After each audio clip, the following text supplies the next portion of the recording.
Well, hello, listeners. Welcome back to Writing Tandem. This is a podcast dedicated to entrepreneurs, business leaders, those leading nonprofits, and starting new things. And I'm so delighted to have you here again with us today. If this is your first time tuning in, awesome. I'm so glad to have you as well.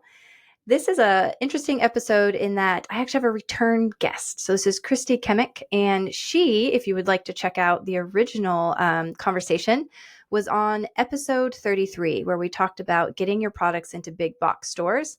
It has been one of our more popular episodes with lots of people listening and enjoying that one. So I'm going to encourage you to be sure to check it out. Today, we're just following up. It's been about a year and a half since we last chatted, and there's been so many developments within her business. She has Written Hugs Designs, which is a very unique greeting card company where she designs the cards. She is in some big box stores, which you'll hear about, as well as does events and retails also off of her e-commerce site. So we'll be talking about those things, as well as she's been doing some pitch and competitions over the past year and a half. And we dive into that as well, what that's been like, how it's helped grow her business, and what has developed over time in regards to how she's positioning herself and messaging and some of the things that she's learned about growing her business and just making improvements along the way. We also talk about in this episode her one-to-one giveback and the real nitty-gritty of just how she actually does that and implements it, where when you buy a card on her website, she gifts a card. So that's pretty awesome too, as I know many of you listeners are so interested in opportunities and ways that you can give back to your community and cause ripple effect. So we dive into that. And we also just talk about what it takes as an entrepreneur to be able to build good data as you're collecting information about your product and or your service, and just testing. What does it look like to try something? What kind of data are you gathering so that you can make really good decisions moving forward? So this is a fantastic episode. Again, I'm going to encourage you to check out episode number 33, where we first meet Christi on her journey, and then tune into this one or listen to this one first, and then go back. Either way, they're great conversations, and I'm excited to join you there. So let's go ahead and dive in. Well, welcome back, Christi. I am just excited to have you because this is one of very few where we've done a follow-up interview. So Wow, Christi Kmecik, yes. You have been here before in Writing Tandem. So episode 33, for some of you who like to do things in like linear order, you might pause now, go back, listen to 33, or just dive in here. Totally fine. But welcome back. I'm really excited about this. Thanks for having me. Yeah.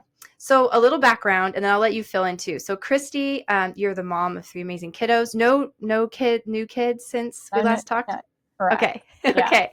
That's right. 3 kids, married for many years, and started Written Hugs Designs in November 2022, right? Yes. Yeah. Right. Which is a greeting card company. And I would love for you to explain, because it's a greeting card company with a little bit of a twist to it. Yes. So at Written Hugs Designs, I'm on a mission to help people feel more seen, more connected, and less alone, and creating heartfelt moments of connection. And I do so with courageous vulnerability, deep intention, and uniquely powerful messages in each card. We help people connect in sympathy, mental health, and with something I call keepsake prompts. In sympathy, we help people lean in to connect, especially through taboo loss. And we acknowledge when holidays, milestones, celebrations make grief harder to bear because it's that holiday celebration or milestone, right? In mental health, we uplift with encouragement and the power of truth, like you matter, you are worthy, and you are enough, those kinds of messages. And in keepsake prompts, we help you connect in uniquely powerful ways by putting prompts right inside the card for you to answer about the person you're giving it to. It's a way to help people slow down and be intentional when they're not quite sure. They know they want to, and they're not quite sure how. Whether it's like as lighthearted and joy-filled as birthday cards, or in moments that are incredibly difficult, like somebody's terminally diagnosed and they don't have long to live, and we have a set of keepsake prompt cards for anticipatory loss, for example, where one would be filled out by the person who is dying and one filled out by the person surviving them. So it kind of runs the gamut of kinds of situations that the keepsake cards are really impactful with. Birthday cards are obviously a favorite, but For it sure. is more than that as well. Okay, I am so curious about this too. Mm. So when we first talked, Yes. you had said, hey, I'm a brand new entrepreneur. And Yeah. that was a year into your journey, right? We talked in like 2023. Yeah. It was like August 2023. And again, go check out it. So it's episode number 33. We talked about a lot of things, but one of the big takeaways was just how your journey of getting your cards into some big box stores. And you talk about a lot of other things there too. So definitely worth checking out. But I distinctly remember you saying, I'm a brand new baby entrepreneur. Yes. Well, now you have, more years under your belt. And I'm hearing already, like, you just sound even more confident, even more refined in what you're saying. And are these keepsake prompts new? I don't remember you talking about those before. Is that a new development? They are not new. When we spoke a year and a half ago, I had at least the birthday ones. I'm not sure if I had the like sympathy ones yet, but the concept was part of it. But learning how to speak about my company and what I do, especially in a space where there's so many variations and there's so much heart and so much intention behind each one, I can see how my journey in articulating what I do, why I do it, it has changed and evolved a lot since a year and a half ago. So I've got like already, I'm like, okay, two strains of thought here. One, like, how do you keep developing new product ideas? But I'll put a pin in that. We'll come to that one again. Okay. Like the keepsake prompts and how you're doing that, iterating on it. But what has made you more refined and confident? And I want to be clear, it's not that you were not confident before. Like, you could tell first chatting, like, you were very confident in what you were doing. You had a lot of experience under your belt in a short period of time. But you seem like you're able just to really explain the concept of what you're doing, which is a little hard for people to grasp right off the bat. Yeah. So what's contributed to that? I'd say the biggest contributing factors are I've been through a number of classes and competitions that have to do with pitching. And in preparing for those competitions, the two that I'm thinking of each had their own set of prep that was offered for free to competitors to take advantage of. And all of those classes helped me tremendously. The first competition I did is called the Fast Track competition through Scott County, which is the county that I live in. And they had us connected to business advisors that help us with our business plan and helped us do like run through pitch practicing. And then before the actual live event, there was a run through, not with the judges, but with others who were like judge level caliber, just not the event day of event judges. A little bit of Simon in there. I can always think of American Idol, right? Where you're like, I mean, certainly,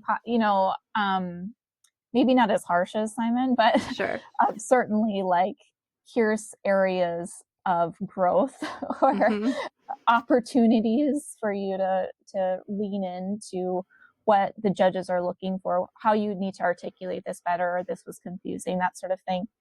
And the second pitch competition I did was through WeBank, which is being certified women-owned business nationwide. There is a fee to become certified, but the actual participating in the competition itself was free. And there was many workshops leading up to every round of that competition that you could, zoom into. All of it was virtual. And there was a class and even some hot seat opportunities where you could in real time raise your hand and be one of the people to do it in front of everyone on the screen. And all of that practicing, feedback in classes, all of those things were so helpful. That makes sense. I mean, it really is about practicing and saying it again and having the feedback. That's so huge, right? Where maybe you feel like you're using the words, but if people keep giving you the furrowed brow, like, what Right. do you mean? Mhm. Then you Mhm. know that it's time to refine Yes. your messaging. Yes. Did you ever imagine when you started on this journey doing things like pitch competitions or? I didn't even know they existed. I didn't know. Being exposed to my first one was I got invited into a business group and I went to a meeting, and it was either at that first meeting or second meeting that I found out such a thing was even occurring in our county. And it really has just been through networking and showing up in spaces where other entrepreneurs are that I even learned about any of it. When you think about it, and just thinking about other entrepreneurs out there, Mm-hmm. how would you address when people say, I just don't think I have anything to pitch, right? Like, okay, I have my Oh, product, I have my business, but I what? don't have any That ideas. confuses me. Like what? I don't think I've ever heard that before. What do you mean? Yeah, Like you're doing something. You're bringing value in some way. So what do you do? Like that when someone says what do you do? What do you say? right. Right? And so and if you don't have any, of course you have something to pitch. I don't know. My answer would be being flabbergasted and confused and then asking more questions to get someone to say what it is they do. Because of course we're all bringing value, whether it's a service or a product, and there's something about what we're doing that differentiates us. Maybe we're focused on a geographical area or a specific expertise or a specific kind of message. Like my cards are very empathetic and heartfelt and very, very positive and uplifting. They're not the snarky cards, which we talked a little bit about last time, which That's right. have a place in my heart, as many people do, and that's lovely. And people doing it are doing a fantastic job, and that's out there and available. That's not what I'm doing. But it's different, right? The way we talk about what we do is different. We bring value in our own ways. So I think any entrepreneur who may that be their knee-jerk reaction to say, I don't have anything to say, um, I think you're really selling yourself short, because of course you're doing something of value, or else you wouldn't be an entrepreneur. And so I would challenge you to dig in and find out what it is you're doing and how to tell people about it. Yeah, I agree. And I think sometimes too, some of the misconception around pitches, competitions, or even maybe joining an accelerator can have a similar feel to it. Mm-hmm. So often people get stuck in the idea of like, well, I'm not a tech company. I'm not creating Yes. software, as a Mm-hmm. service. Mm-hmm. And so what would I pitch, right? Like, okay, yeah, I make cards. What am I pitching here? That I want a printer or that I want this? Oh, And so, like what is your yeah, ask? like what is the ask going to Oh, be will okay. often come up. And I Mm-hmm. agree. You do have to start first. And you're right. There are times where people go, I don't know what makes me unique. And we also like, okay, we need to take a step back because your shop is not like everyone else's shop, or your service, though it might have the similar name, or is not like someone else's service. So we do have to start there Mm-hmm. and then digging in. So for example, Mm-hmm. like tell us a little bit about your pitches. What was your ask? My ask for there was prize money involved with both. And the very first competition I did with Scott County, the way that it was presented, or the way they asked us to structure the pitch itself, was to hit on these very specific bullet points without an ask in there necessarily. So I didn't include an ask in the pitch, but there was Q&A with the judges, and that's where the ask came out. Mm-hmm. And there were others that competed with me as well, and I'm trying to remember if they included their ask in their pitch or if they waited. I believe they waited because we were given a structure, Mm-hmm. right? So when it comes to the competition specifically, in my experience, there's been communicated to me what's expected and a suggested structure. Mm-hmm. And when there is an ask, or if the ask isn't included in the pitch, think about who's going to be in the room, not only the judges, but who else is in the room. For sure. And what the competition is for, and be able to answer what you would do with if you won, like if it was prize money, for example. With the prize money, I would be able to launch our long-term marketing strategy today, which includes, and then tell them what it is. So that's what I know of the competition part, is be prepared to answer it. And I've been prepped with include your ask in the pitch or don't. So the WeBank one wanted the ask in the pitch. The others did not. That's awesome. And yes, so good to have that structure. And I think that can make it a little less intimidating when people, so many people watch Shark Tank, right? And they're like, oh my word, that's so intimidating. But there are so many different types of pitches and competitions. Oh, yes. Sometimes it's for, like you said, prize money. Sometimes it's for more of a grant scholarship, which is attached maybe to mentoring. It can be for services, for mentoring services, sometimes is what you're pitching for as well. And so, yeah, knowing what the structure is makes so much sense. And then I think too, just brainstorm. Well, what's something you've always wanted to do? We've wanted to launch a product, or we've wanted to hire someone on. Yes. Or if we had this resource, it's a really a great opportunity to dream and go, if I had this resource, what would I do with it? And how would that have an impact? Right. And I love your advice, Christi, too, about think about your audience in the room, because it's not just about the judges, right? Yeah. Everyone's getting to hear.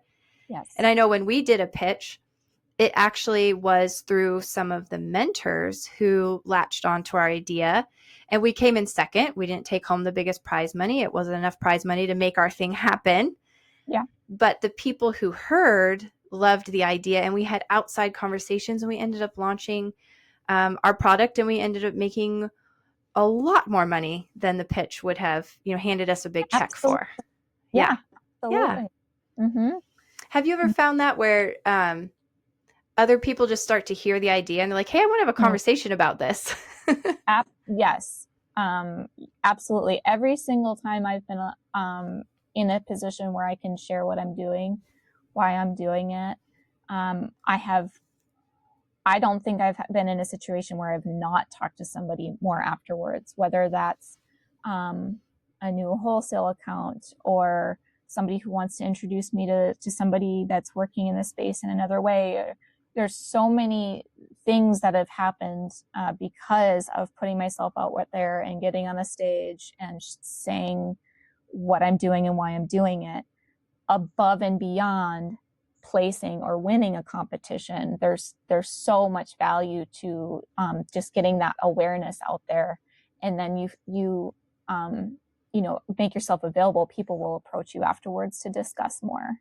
Yeah, absolutely.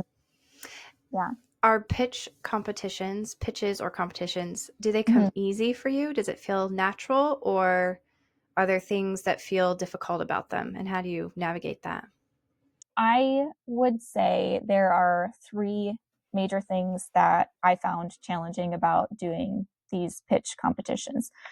The first being if there's time constraints. So the WeBank pitch had different levels of requirements each time. The very first level, it was a 60-second pitch, and you had to say what your business does, what differentiates it, and the whole point was to amplify your intro and set the hook and get people wanting more.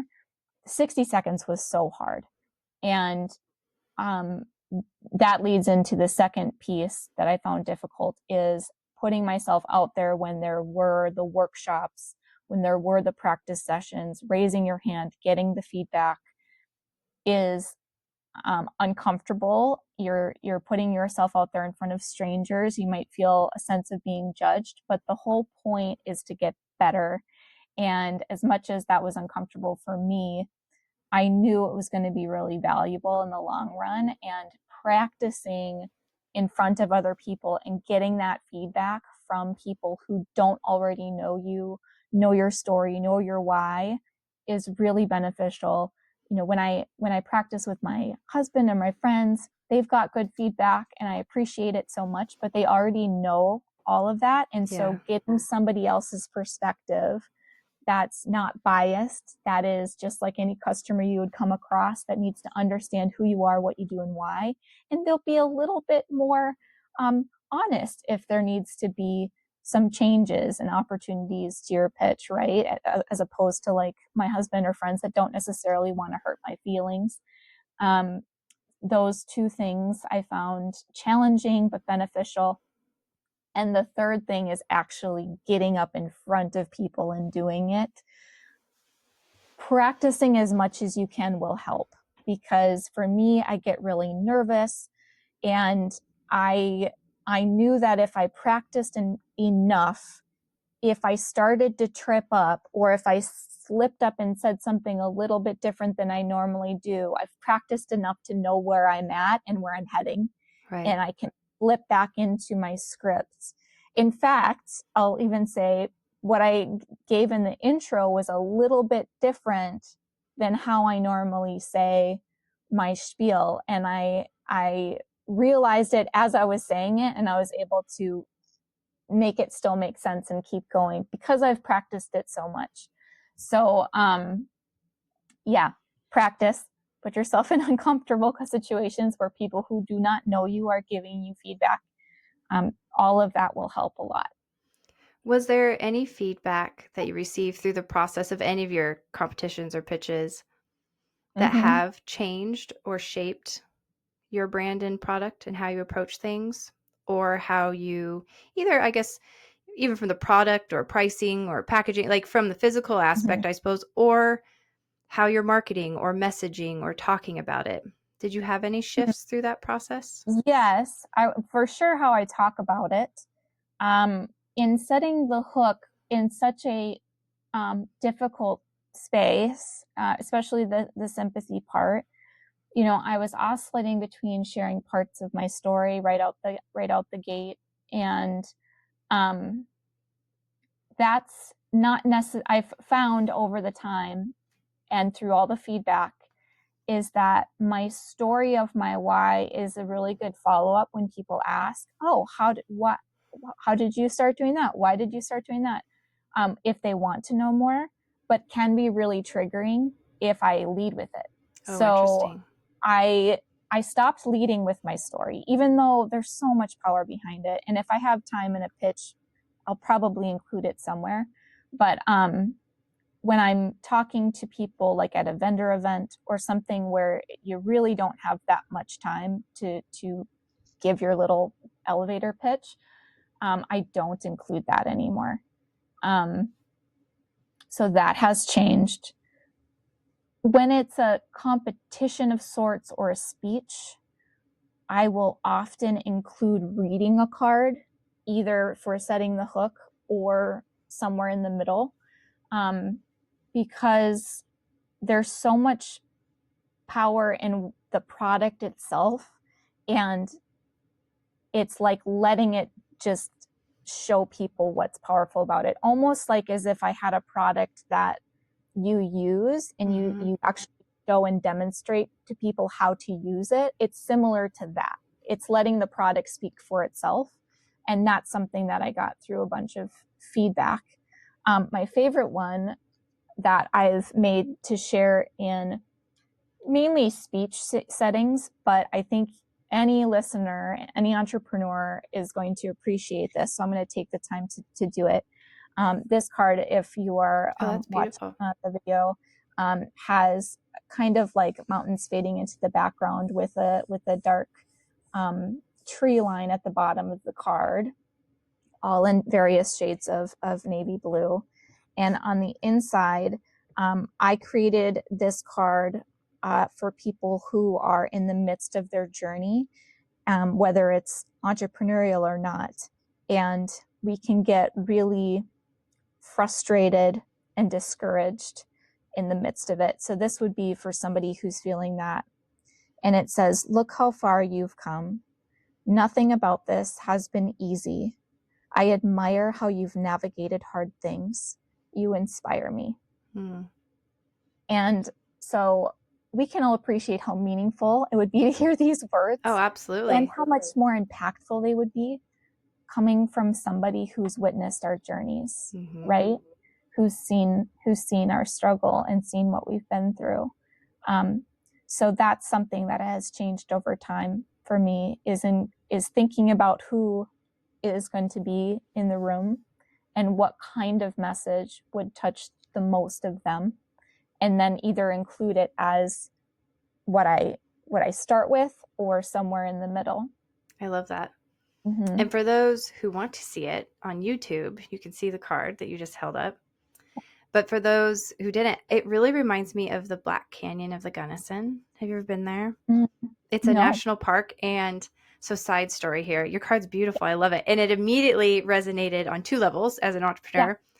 But imagery too. We went there on our way back from getting married. We got married in Utah. We hiked. We went up under Corona Arch, and at dawn we hiked in the dark. But we were driving back, and my husband Troy loves national parks, and he likes to hit a new one every year. And so we're like, let's go to the Black Canyon of the Gunnison. And full disclosure, we're driving along, and I'm like, oh yeah, this is nice enough. It's just kind of like bushes and like nothing major, right? Kind of. Yeah. You come around a corner, and the canyon is just like boom there, and it opens up, and we both were like, wow, because you just don't expect it. It was so. I mean, all nature is beautiful, but it was a bit bland.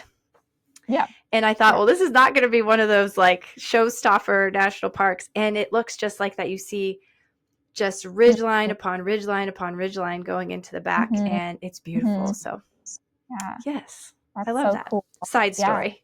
We do side stories. Yes, I love nature and scenes like that. Thanks for sharing. Yeah, it's pretty cool. So I always recommend make the stop, and you'll probably be underwhelmed, and then you come around the corner and you're like, whoa, this is amazing. So I actually have a picture of it. It's like behind me somewhere here on my desk. So I love that. And what a great tip too about helping people immerse themselves in your product and offering. And I love what you're talking about too. It really resonates with something that we often will coach people on with their marketing and their messaging, is that yes, your story is super important, and we always are helping like refine that, pulled out. But it makes so much sense to me in that we will often talk with folks too at the end of the day, and this is going to sound very harsh, right? Nobody really cares about your story first. They care about their story first. And they're looking for, how is it that whatever it is you make or offer or serve is going to benefit or touch me or resonate with me. And then that makes so much sense that then also you're just kind of reinforcing and driving it home with, this is like, I hear you, I know you, this is for you. And here's why I get it so much, is because here's my story to back it up. So I love that, because there is a lot out there about leading with your story, and your story is important. But at the end of the day, we're often encouraging clients to remember your story is important. But when you're in a situation where somebody's making a decision, a transactional decision, it's really about them first. Yeah. And what makes, what makes sense for them or what resonates with them. So I love that perspective. I also think in the pitch competition setting, there are a lot of judges that want to know, or the people in the room want to know your story. So that goes back to practice and feedback beforehand too, on, is there enough time to include it? If it's 60 seconds, maybe not. But if it's a couple minutes, maybe. And then editing down to the parts that make the most impact and the parts that help connect the dots for the people in the room as to how you got there. I think sometimes when we're telling our background stories, we can get caught up in all of the details, little wordy, all of the things, and people get lost because it's too much. But that's where practice and feedback helps, and especially with practice with people who do not know you and want to help you refine and aren't worried about hurting your feelings. And of course, those people shouldn't be harsh and mean, but they are the ones that may say the things that maybe your friends or your family can't And or you don't need feel to hear comfortable. those things because at the end of the day, you're not selling to your friends and family. Or Mm-hmm. maybe you are, but you need a lot more than your friends and family to support a Yes. Yeah. business for sure. Yeah. Absolutely. So, something that we had talked about in our last episode at the Mm-hmm. time, we talked a lot about how you had gone through the process of getting your cards into Home Goods. Mm-hmm. And, at the time you're at like 900 stores nationwide.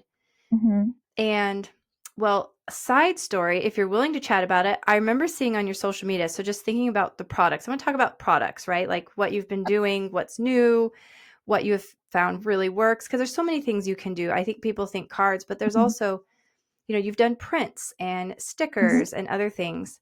But I remember on your social media, hopefully I'm not picking a sore subject here, but you were saying about how the product speaks for itself and the Mm-hmm. messaging. And you had an instance where your messaging was hidden with stickers. Was hidden with sticker. Oh yes, Yes. yes, yes. Yes. Like, Because what are you? there's the way the Yeah. packaging worked out Mm-hmm. Yeah. and that was something I remember seeing that and just feeling heartbroken because Yes. and it's just the packet. Can you explain Mm-hmm. a little bit like what I'm talking about? People are like, Yes. what are you talking about? So what Vivian's talking about is cards being on shelves in Home Goods are individually packaged in a poly bag, and there's a couple of expectations. If there's maybe a category, there might be a sticker on the front that you would expect to see where it says birthday or sympathy or mental health or whatever. And then customers expect to be able to flip that over, and on the back there should be some sort of insert that says what the message on the inside of the card says. And they are not on the shelf like you might expect a Target or a Walmart or a CVS where they're not in a bag. We You can just can't take it out, open it. open it up. We Yeah. can't open it, right? It's stickered shut. And sometimes they don't put the sticker on the flap that opens, but sometimes they do. And that sticker that I'm referring to is the price tag and the barcode that Home Goods uses. And that ticketing sticker goes onto my products at the distribution center. Mm-hmm. So what's expected of me to fulfill the order is to have the cards produced with the envelopes in the bag with the inserts and the stickers, and all sent off with the proper logistics and labeling and stuff to the various distribution centers. They arrive, they receive them, and somewhere in their process between there and store, they put on the sticker. What Vivian's talking about is I went to Home Goods to just see my cards, and when I flipped it over, the sticker placement was right over my message in the card. So when somebody would flip it around to see what does this card say, it says mental health card. What does it say? They flip it around. They couldn't read it. And Which your that heart just was, has to drop, right? Like you're like, it's out of my yes, control, but I yes. still have to problem solve.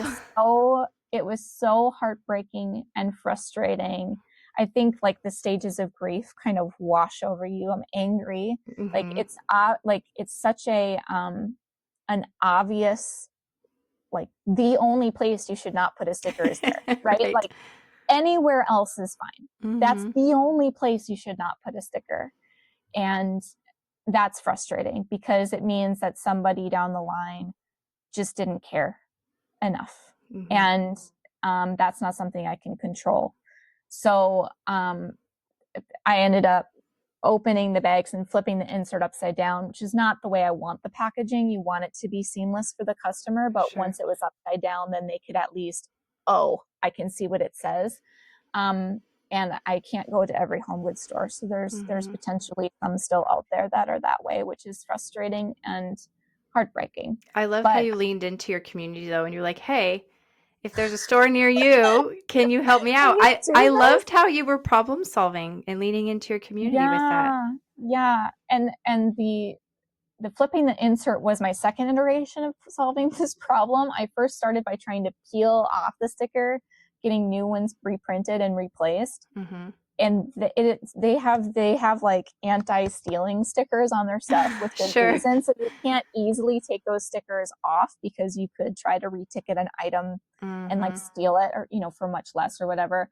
So that was not a good solution. So I finally came to the realization we could do this. It's not ideal, but it's better than trying to remove stickers. And of course, it looks super shady when you're in the corner of a store picking off stickers. And I got talked to by many employees, but I had already talked to the manager and gotten new stickers. So, I mean, it was all obviously approved, but it sure looked pretty shady. Right.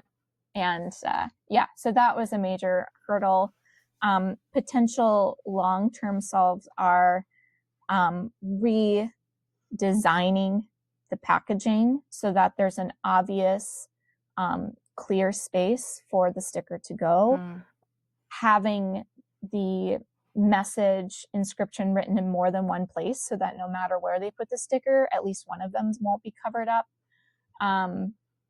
or having a completely new package with like a header section, which will cost a lot more. So I'm looking into my options. I actually got several new poly bag samples in the mail that I'll be looking at what we can do differently with that.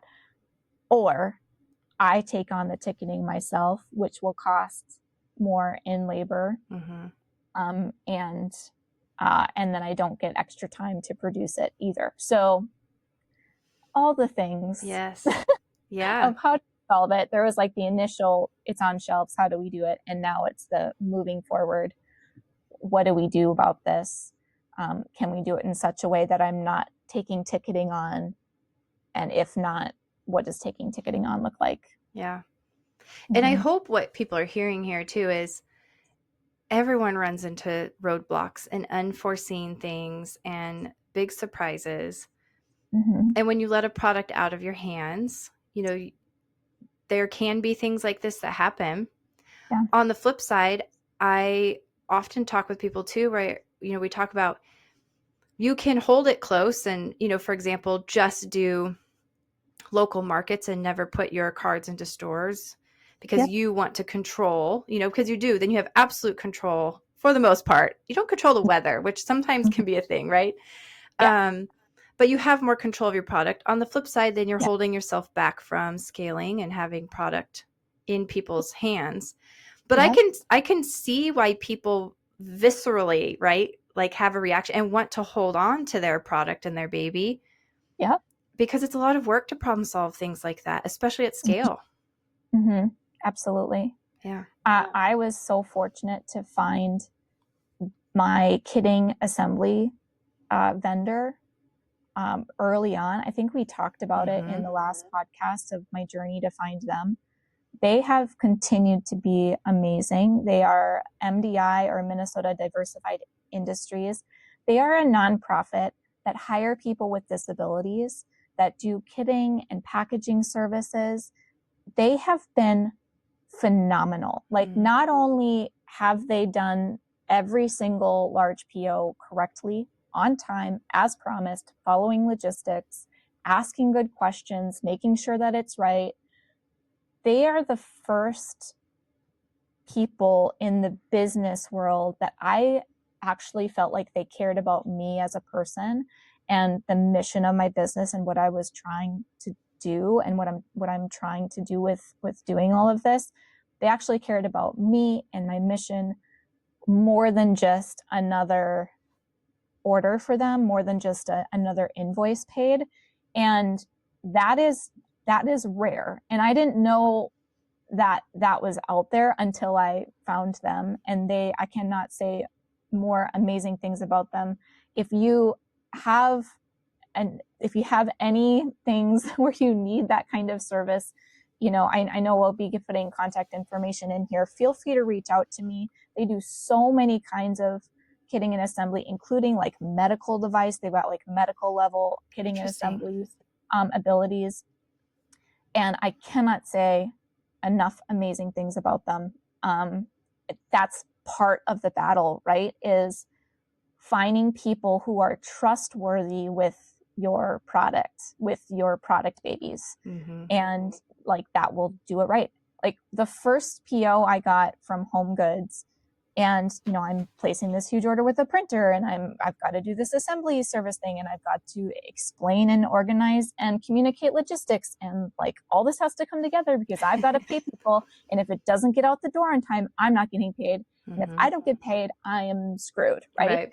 And I will never forget the feeling of when it was like moving forward and like the printer delivered on time, and and then the assembly is going and they've got questions, but they're still doing it. And I just remember feeling like people are listening to me. Like this is strange because it's like, it's what it should be.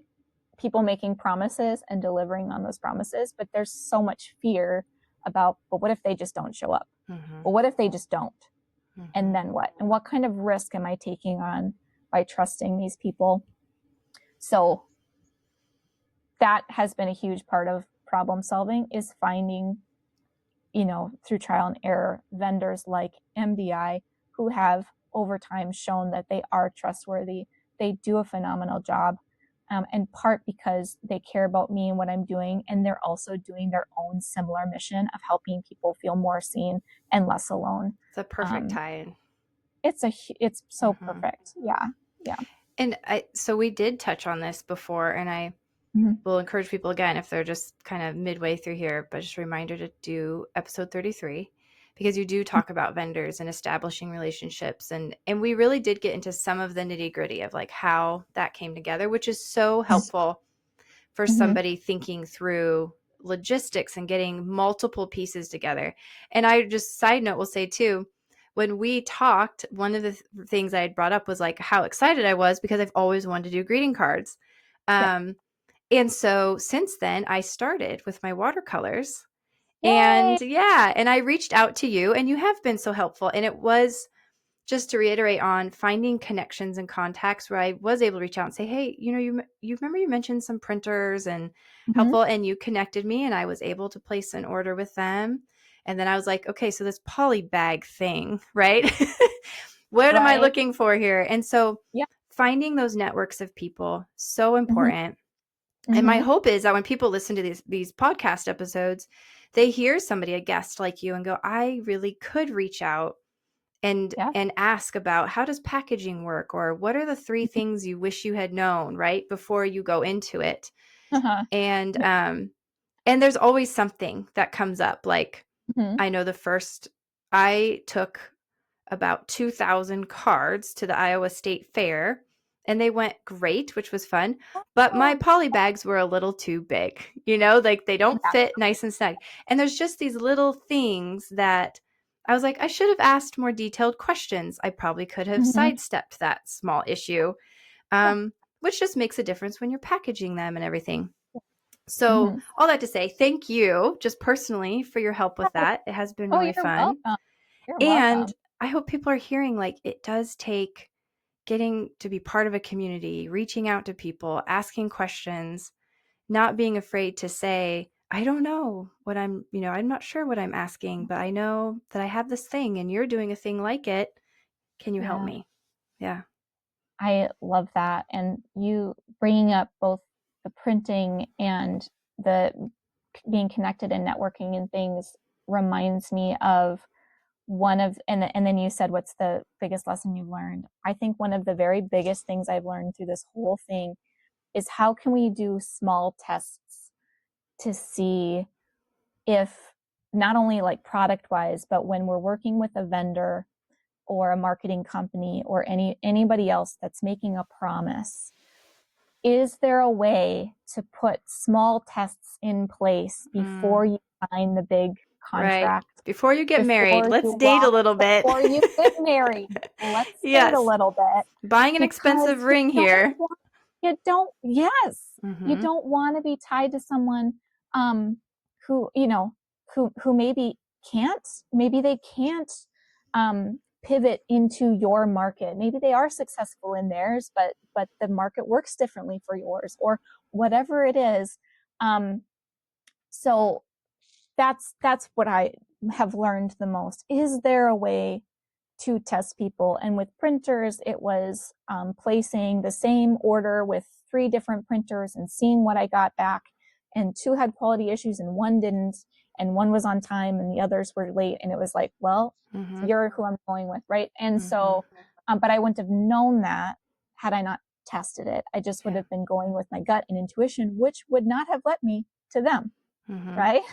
Because there were other things. There's like personality clashes with the sales rep at this one. Yeah. But I can learn how they communicate, and I can learn how to communicate the way they need, because they're the ones who are making the product promise that I need, right? But if I had let the communication issues and just rubbing me the wrong way get in the way, I wouldn't have given them the shot. And then I wouldn't have known they're actually the ones that are producing high quality without much error product. So, yeah. The testing for sure.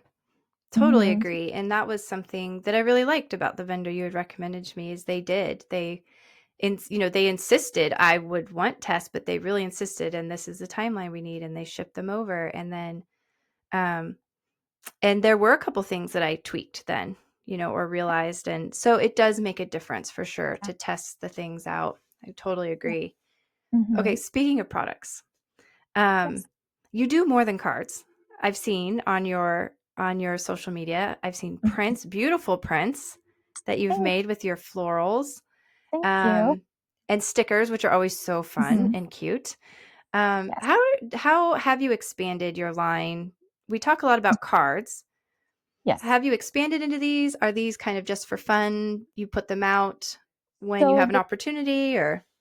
Yeah. So the stickers and prints that you're referring to, I got them for a vendor event test.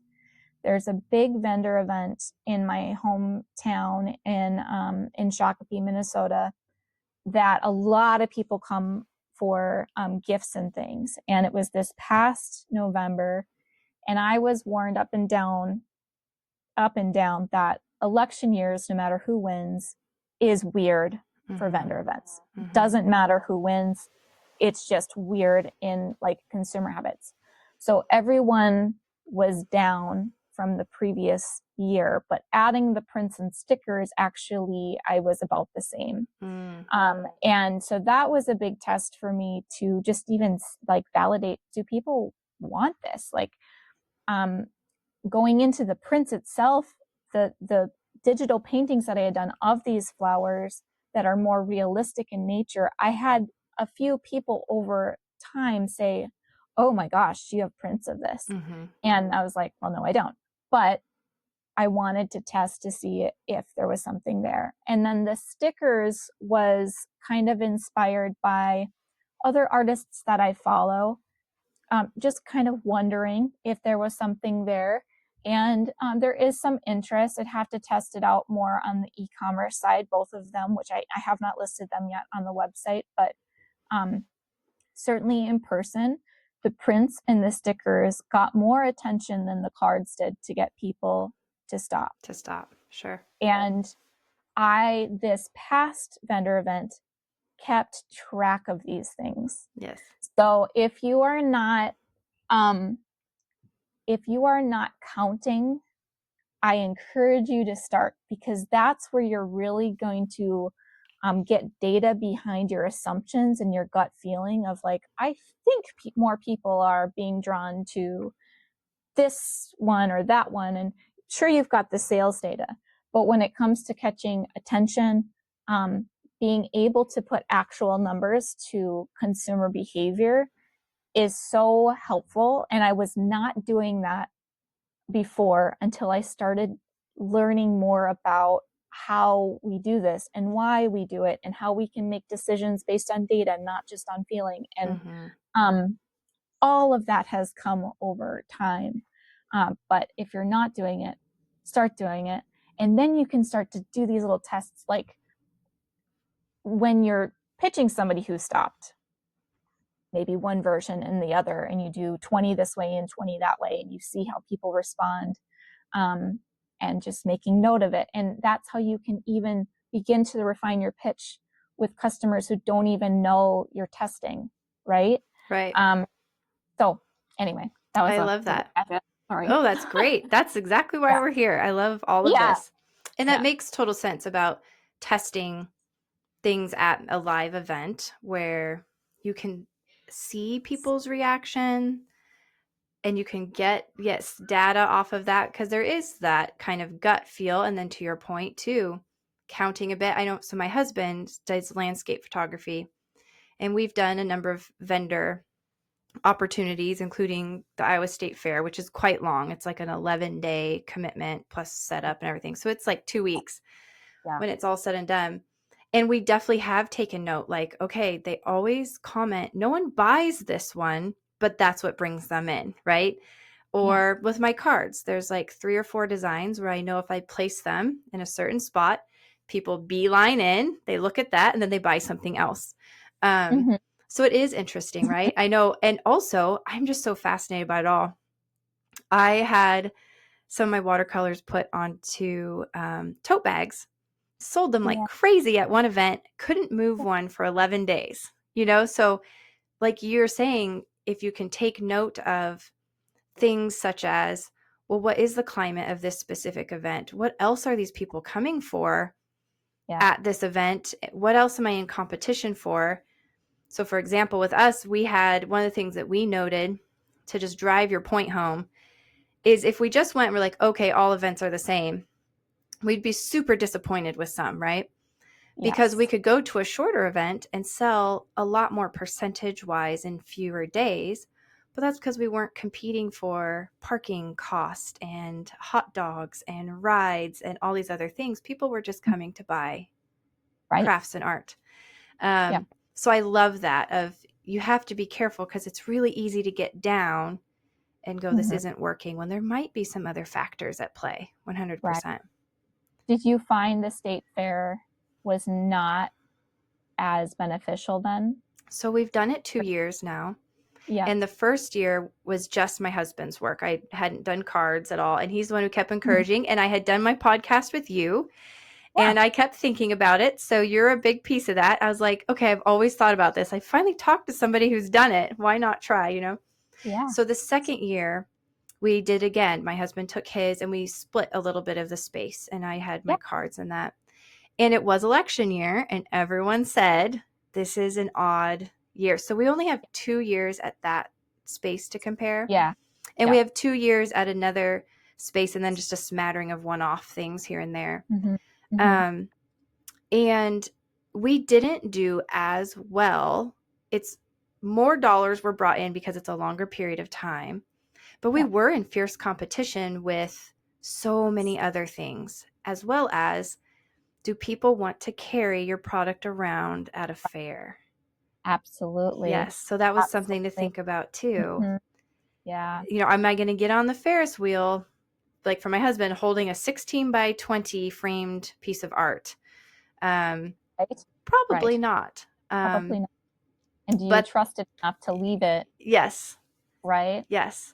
So all kinds of things learned. We learned to put up better signage, that we would hold on to people's purchases for them, so that they just automatically thought of that. Oh, just swing back by the building and pick it up on my way out. Right. So all these little learnings, right? No, I find when I'm testing vendor events, somebody gave me some really great ideas for it. It's not just the vendor fee. It's the travel time. It's the time, your time of setup, your time spent at the booth. It's all of that put together, and comparing that cost, which is not just the vendor fee and not just cost of goods, to what you make, and say, is this the right fit for me? And if there's questions on like which vendor event is best, making time to really get the data about, like, the state fair versus this other one, and like comparing as best you can cost. If they cost the same, but if they don't, how do you tweak it so it's like, okay, well, this one's far more because it's 11 days and it's all the things. I don't know, just again, getting your mindset back into testing and taking into account your time on top of the other obvious fees, the obvious vendor fees and things. All of that should play into how you're comparing that to the actual profit made. Are the people coming here wanting this? And if so, how badly? And is this worth my time because I'm getting this data? That I Compared to think these is other events. huge. So to say, stop you for a minute, Yeah. or this data, right? Because on the flip side, a lot of sales weren't, their sales were made, but in comparison to the investment at the time. On the flip side, it's a lot more exposure. And so we were able to run into more boutique owners or people who maybe look for Yeah. things to carry in their retail shops. And Mm-hmm. so other outside connections were made that have led to opportunities. So it Yes. really is collecting that data and also Yeah. being aware of, where did this come from? Oh, I can point back to, we met at the fair and we had a really good conversation, and maybe you didn't even purchase anything. But Mm-hmm. you joined our email list. That, I'd say, is like my biggest piece of advice, is get That them on your good. email list. Yes. So that is just so Email important, so you can list. follow And then up. there's a way to tag them as to Mm-hmm. where you got them on your email list, state fair, vendor event, or whatever, because that stuff's so hard to track once like they're on your email list for so long, and then Yes. they start purchasing. It's like, well, they're on the list, but did they get on Mm-hmm. the list because of Mm-hmm. SEO or social media or an event? It's And it's like when like, you've known somebody oh, too long to ask them how to say their last name or something like that. You're like, yeah, this is awkward now. Where did we meet? right, yes, So yeah, with that in that's it. mind, what have been your thoughts? And we talked about this before, and you're like, I don't necessarily have this figured out. And I said, that's okay. We have conversations like that. Mm-hmm. People, and even myself, I think about this and I go, gosh, is it worth the time to show up at, like you're saying, the booths and the campsite or the hotel, and arranging Mm-hmm. for childcare and being away from my business, my other business, to Mm-hmm. do those? Or you lean into wholesale, but you make a lot less margin. Where's Mm-hmm. your head been with all of that right now?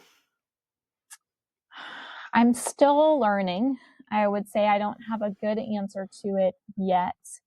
I think the more channels that we can diversify where our income streams are coming from, our revenue streams are coming from, the better. Because, if I only did home goods and I didn't do D2C and I didn't do vendor events and I wasn't putting myself out there in any way, that would be a really lovely thing to focus on. I wouldn't be like, it would be not as hard because it would be like, I know what I'm doing and this is what I'm doing and I've figured it out. And if home goods went away, Yes. I wouldn't have anything left. Mm-hmm. Right. And so I think identifying things, different customer acquisition channels that are appealing to us, that we think would be beneficial to what we're doing. And that's going to be different for everybody based on your product or service, on your mission and geography and all the things that make you yours. And then testing them, testing each of them to see, okay, the next month and a half, 2 months, I'm going to focus on this. This is my budget. And my budget is not only ad spend, it's my time. And I'm going to track my time that I'm putting into creating these, Meta ads or Google ads or whatever, and then my ad spend. And then I can say, I have a cap of this, 1,000, 2,000, whatever it is. And then over that period of time, you say, I've spent it, stop. Yes. What has Stop. come in from it? Stop. What has come in from it? What is the profit? Get that data now. Right. That is not running anymore, right? Mm-hmm.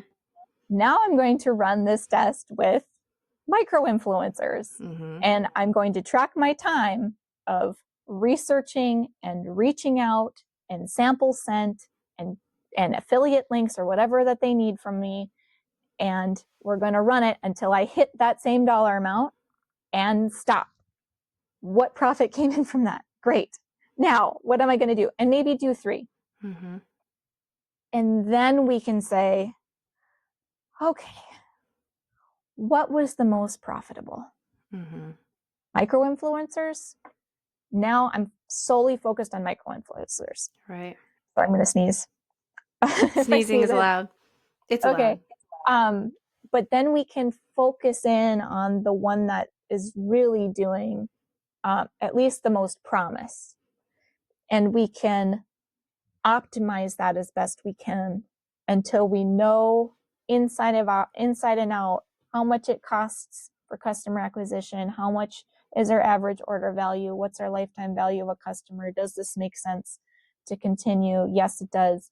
Do it until you've got it optimized, and then, okay, what's next? Right. And not doing them all at the same time, because we're going to muddy the waters, and we're not going to know that actually only Google ads were working for us, not the micro influencer, not this, not that, not the vendor events. It's actually this. But to your point, vendor events are tricky because you're making connections with people that maybe down the road become something, come into fruition. For sure. So the Long best term. we try to figure out how to track that makes vendor events very tricky. But that's what I know I should be doing, and I am in the midst of making a plan to do just that. I have not actually implemented it yet to have my data to say, this is what I've learned. Oh man, this could be part 3 already. Oh yeah, a year and a half later, you're back again. That's the trick to the podcast is you say, you know what I'm about to do. But that's what I've learned over the past couple years, and I think it makes sense. And so I'm going to give it a shot and see what happens. I like that. And it definitely resonates with my kind of analytical brain. And I like data. I like collecting data and looking at it because it helps me make decisions. I can really get paralyzed with making decisions. And it helps me to be able to look at information to help guide that. And I do feel like there's some people who they do make really good decisions and they say it's just intuition, but they're just computing, I think, faster, right? I have to lay it out, look at it on a spreadsheet, go, yes, this is correct, because I start to question myself. So I love the idea that you're talking about. And it's something we talk about with clients too, of please don't try to do everything at once. You really do need to bless and release some things, and we can circle back around to it. But if you're trying to do everything, you're really doing nothing, and you're not going to be able to pour the time and effort in because we don't have giant marketing teams, right? I can't turn to my left or right within our businesses and say, hey, you figure out the email and your team over there figure out this, because what we're doing then is that team would still be focused on one thing. And yet as a smaller business entrepreneur, I feel like we give ourselves a lot of pressure of okay, I need to do what 5 teams would do. And that's just not possible. It's not possible. It's not fun.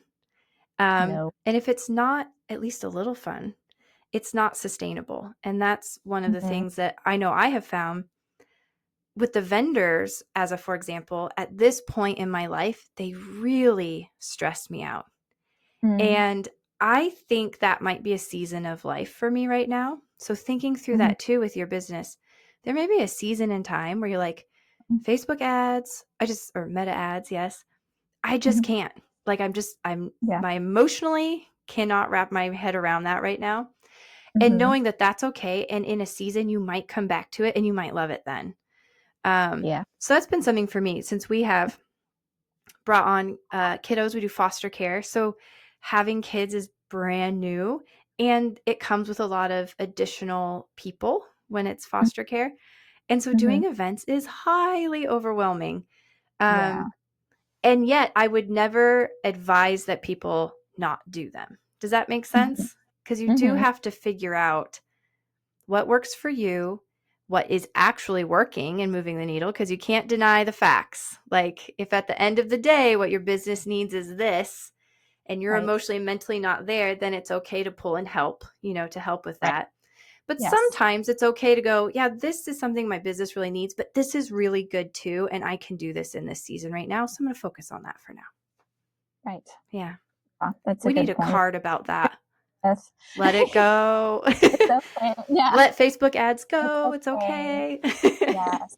Yes. I think my version of it is you are enough. Yeah. Always have been and always will be, and it's okay. Yeah.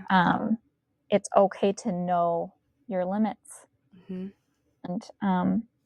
And I love that what you said about maybe recognizing something as a season that, right now I don't have the bandwidth for vendor events, or I don't have the bandwidth for running ads. Yeah, whatever it is, and then being okay with that, and also like having some kind of plan. Yes. Of what are we going to test? What are we trying to find? Customer acquisition is everything, right? If you can't acquire a customer, you're not going to make a sale. That's right. But what makes sense? What's intriguing to us? What do we have bandwidth for? Mm-hmm. What's our budget? And then keeping in mind our time, so that when we optimize that thing, we already have the budget of time figured in, so we can hire someone to come do that without us in it. Yes. Right?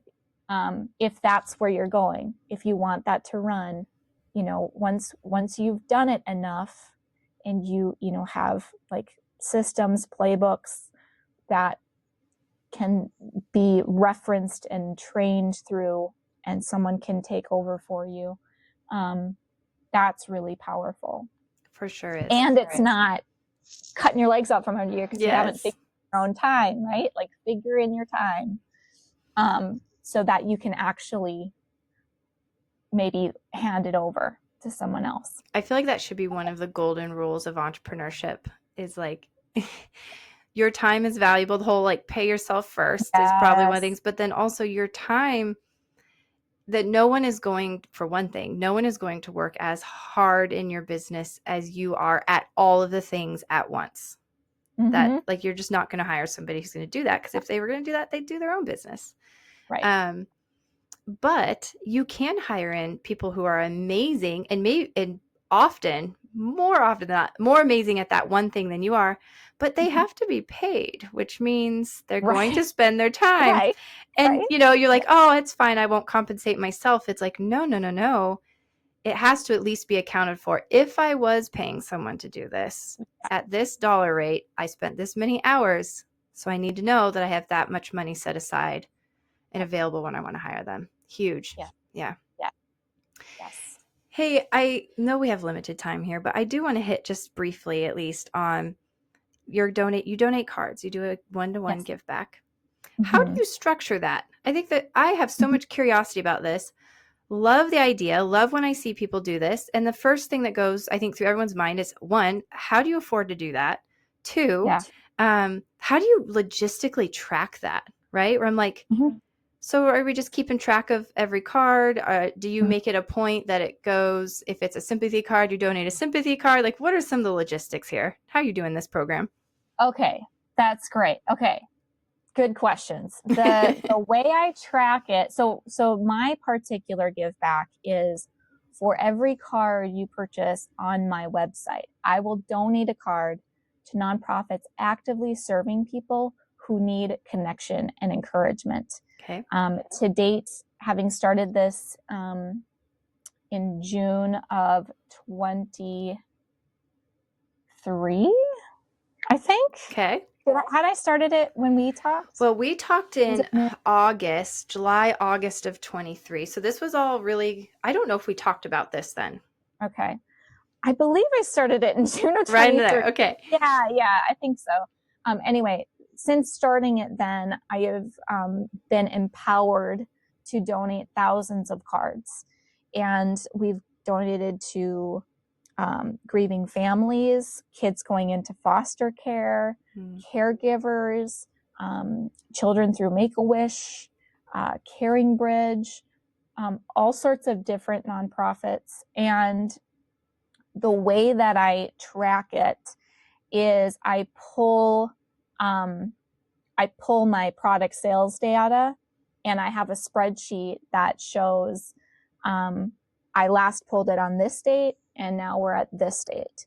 And so I'll pull that data, pull it in, and then I'll actually manually go through and see how many of those products were sets of cards. So even though it says one set of 4 is sold, it's actually four cards. So then I adjust how many cards are sold once I comb through that data and make sure that I'm allotting for the sets.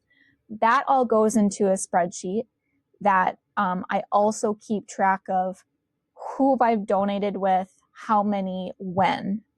And then at the very top, it tells me you need to donate 100 cards to, since the last time you've pulled numbers or whatever it is.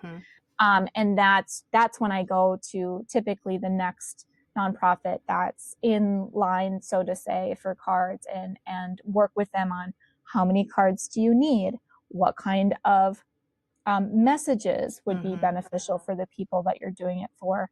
And nonprofits use my cards in various ways, but most of them are given directly to the people they're serving. That's certainly the main heart behind it. Some of them also make like gift baskets and auction off at their fundraising events. So there's different ways that they're used, but all to bless the people they're serving. And that's how I track it typically. Now, there is one nonprofit specifically right now that has a discount code. And when that discount code is used, those cards go to them. Oh. And I track it through how often the discount code is used. But I also donate above and beyond when that code is used to meet their need.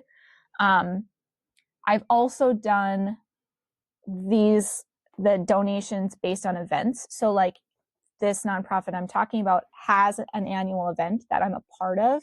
And if I'm there at the event and selling cards, whatever I've sold there, let's say it's 50, I will donate the 50 to them. It's their event. Very cool. And it's their people. So that usually helps too, because the people coming in are there in some way to support them. And to know that the donation cards are actually going to them is pretty cool. I will also, like at a vendor event that's not, like, let's say it's more crafty, I will have a sign that says where we're donating to that day. And that's a conversation starter as well. Yeah. And as far as budgeting for it, I put it right into my cost of goods for direct-to-consumer sales. So I'm not budgeting for a card and an envelope. I'm budgeting for 2 cards and 2 envelopes for every 1 card sale, so that I know I'm not overexerting myself in what I can do. It's certainly cuts into the margin, but I'm not over promising and losing money every sale. Yeah, that makes total sense. I love getting to just walk through the specifics, right? Because sometimes chats are so surface, and then people are like, but how do you do it? It's very manual. It's very manual. I'm sure that maybe one day I could make it more efficient, but right now it's what I need, and that's how I do it. Yeah, I love that. This has been really awesome, and I thank you for coming back and sharing your journey, and how exciting, right? I mean, as we think about, again, just kind of full circle, your first interview, you're like, I'm a brand new baby entrepreneur with so much experience, and now so much more. And you've done so much. It's awesome. I'm like a toddler. The toddler. I'm a toddler entrepreneur. If we keep this going for a little while longer, we're going to reach the teen years. Yeah. Pretty soon I'll say Written Hugs Designs, teen, and yes. Yeah. People get it. That's funny. As we're kind of wrapping up here, what would you like people to know about your business and being able to support you, as well as what are some things you're just excited for the future here? I'm excited in the future to start partnering with people that are working in similar spaces. So I have, through one of my entrepreneur groups, met a woman who developed a education for parents with babies and young toddlers about developmental things that they can do developmentally with their baby, positive affirmations to do with their baby, and all these different ways of connecting with their baby. And she is starting a pilot program in high schools through a grant that for high school parents who have toddlers and babies Oh, will get cool. to go through this program and learn how to be a parent when they're still teenagers, right? Right. It's hard enough being a parent when you are, you know, officially an Yeah. adult. How much more of a struggle it is when you are a teen yourself and still growing and still developing in so many ways. So she is doing this program. I talked to her about the potential of Written Hugs working with her, and we are hoping to include this in their pilot, where we're going to come in with one of our keepsake prompt cards, and one of the weeks we'll be talking to these teen parents about writing a love letter to their kiddo, and they don't Oh, have to cool. start from scratch, and it's not a whole long thing, it's a short thing, and just being able to get these, it's like my favorite thing we do together is, if I could give you anything in the whole wide world, I'd give you, and I hope you always know. Mm. And it's just these things to think about, and it's like the why, right? The beautiful why behind parenting, and giving these teen parents the tools to do that. And then on top of that, my encouragement mental health cards, I hope to have for those instructors and those teachers, that as these teens are going through this program and just trying to survive and thrive being parents and teens themselves, they can get these moments of encouragement throughout the whole process. I'm so excited for those kinds of partnership opportunities, where it might not be as clear cut as Mm-hmm. like partnering with somebody in this space, but having conversations like that. If you are in a space where you are helping people feel more seen, more connected, and less alone in any way, there may be a potential partnership that we could have. And I would love to just have a discussion about it, of what that could look like. And so that's one way. Another Love way that.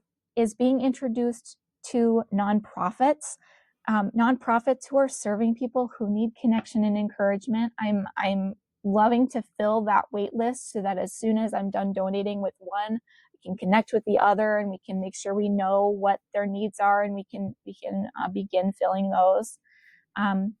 The other piece is heading to my website. If you're in need of a greeting card for anything, whether it's birthday, holiday, sympathy, certainly sympathy, and you just want to bless somebody in your life, you can bless someone in your life as well as a stranger by going to writtenhugsdesigns.com and finding a card there. And, we have bundles of cards. If you're like, I do not have the capacity to read so many cards, we have bundles, whether it's just birthday card bundles or like encouragement bundles, best-selling bundles. So you don't have to, and you can just go with your gut and find something quick. And yeah, just, following on social, signing up for email lists on the website, the normal gist. But Yeah. really excited about the potential partnerships, the potential nonprofits, and thinking about how many moments of heartfelt connection that we've created thus far is in the hundreds of thousands. And that is, that's just like, it's hard to like really fathom what that means. Yeah. So would love to continue to expand that. It is a really important mission. And I think sometimes it can be easy to get lost in the business side or the logistics, like we talked about, right? Like, and even Mm-hmm. to hold on and protect a product and not step out when it's scary or it goes wrong or it's hard to figure Mm-hmm. out.